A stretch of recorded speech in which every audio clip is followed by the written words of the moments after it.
on my financial backing and with my capacity I could have done this. But on an 80 crore, I may require funds. So that's where I will not be able to perform if funds backing is not available. They said, done, we will give you funds if you require. And we formed a company. And this was in those days called entrepreneurship, in terms of trying to promote entrepreneurs from within the organization. And Cipla did this for 3 or 4 people. And that's how we were born. And we started work. We were born with a capital of 1 lakh. 25,000 rupees put by me, and 3 other people, directors, had put 25,000 each. So on a 1 lakh capital is what we started our company in 1986. And today we are at this level. And once we started off with the first project, there was no looking back. And we never restricted ourselves to only Cipla work. We did all works for almost most of the pharmaceutical companies. And then I told you the story of how I came into real estate.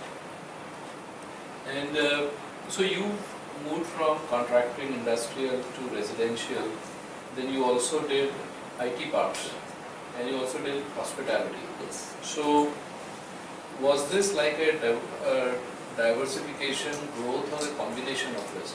Yeah. See, basically what it was for growth, you had to increase your bandwidths.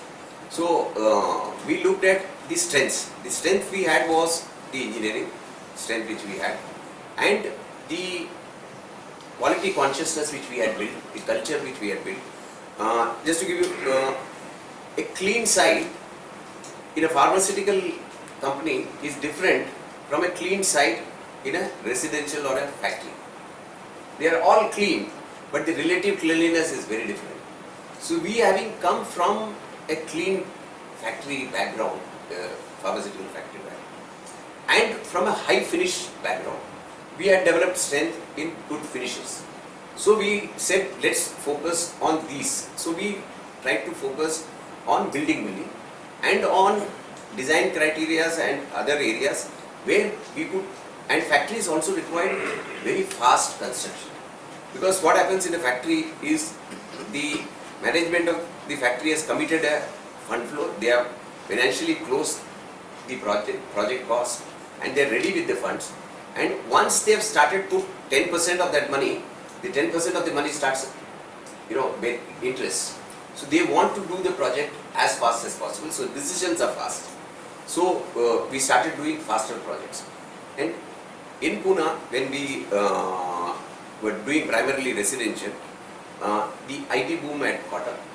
And primarily Bangalore, Hyderabad were the locations which were really thriving. Bombay, of course, in some portions. So we had one big piece of land in Kalyani Nagar which was 50 acres, and I saw a potential that I could put a mix of, if I did only residential, it would have taken me 20 years, 25 years. And I said, okay, and I can do in Pune, coincidentally, there was no Nariman Point, there was no church gate. Every place was as good as.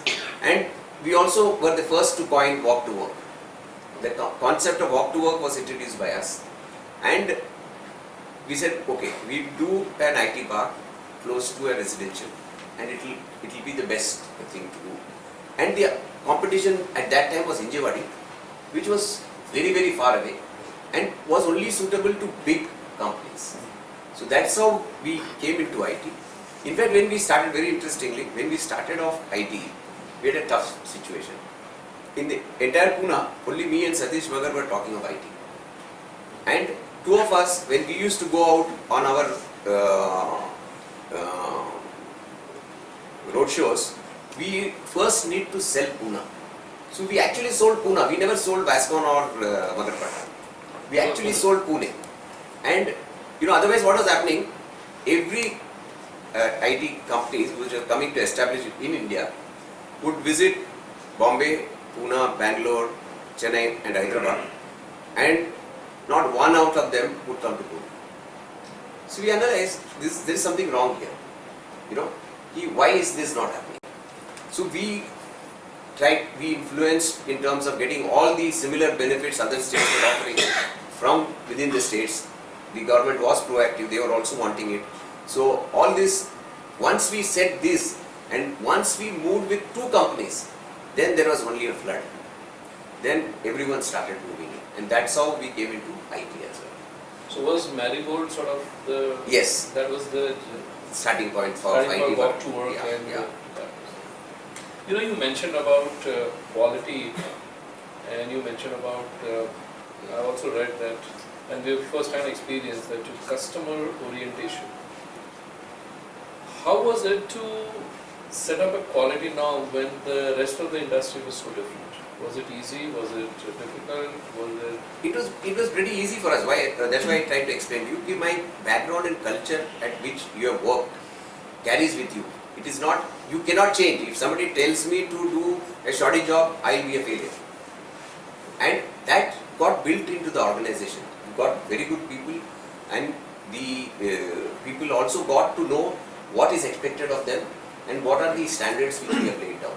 Once that is said, and once you also say the customer is the ultimate king and you need to satisfy him, then everything works on that principle.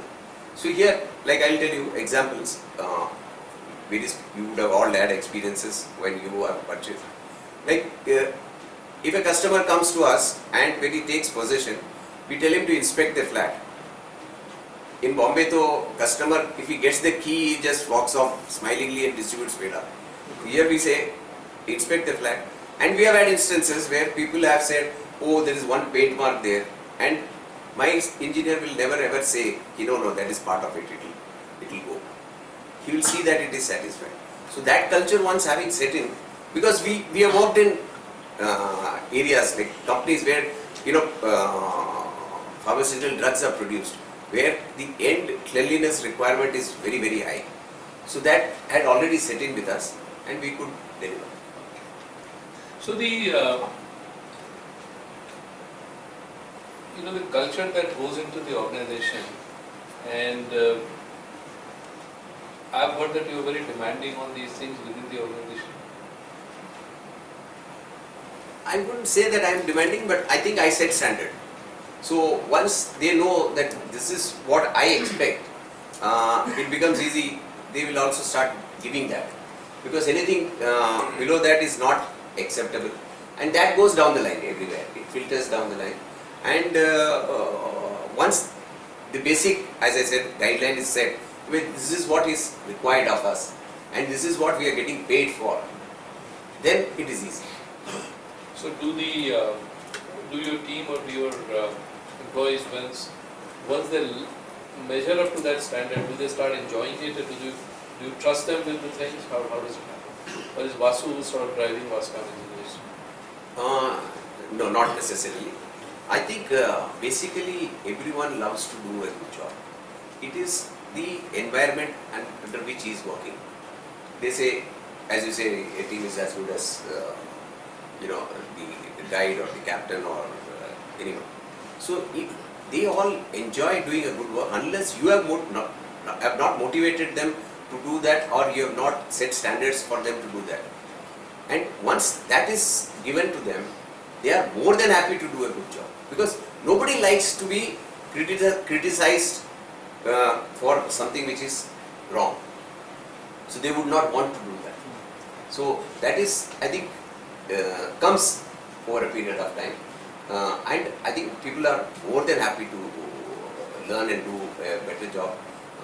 There will be many people who don't like to do a bad job and go away from organization to work, and people like, I have not heard anyone, because we are doing a good job, so they are finding it difficult and they go away.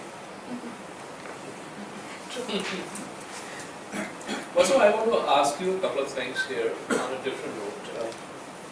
Vascon Engineers is celebrating 30 years now.